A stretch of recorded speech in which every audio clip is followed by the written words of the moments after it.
I am Felipe Garduque, the owner of Northway Arts and Crafts.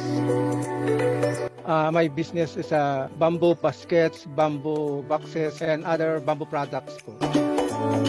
Bamboo bilao, bamboo boxes, bamboo wall decors, and other bamboo products po. Isa ako kasi dito sa amin, mga lugar ng mga bamboo weavers. Maraming bamboo weavers dito. Naging interested ako at nagpag-isip ako kung paano ko ibaguhin o i-upgrade ang bamboo baskets dito sa La Union para mabilis ma-market sa pamilihan po.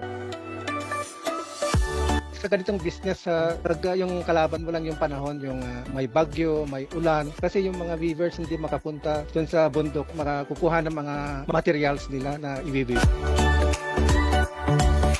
Ay, malaking tulong ang DTI. Sa akin yung KMME program, yung workshop and seminars, yung product development, at saka yung invitation sa lahat-lahat ng trade fairs, national and international. Kasi nag-international na rin ako sa China ASEAN Expo. At saka I was devastated nung pandemic dahil namatay yung misis ko at kasi siya yung sales manager ng partner ko.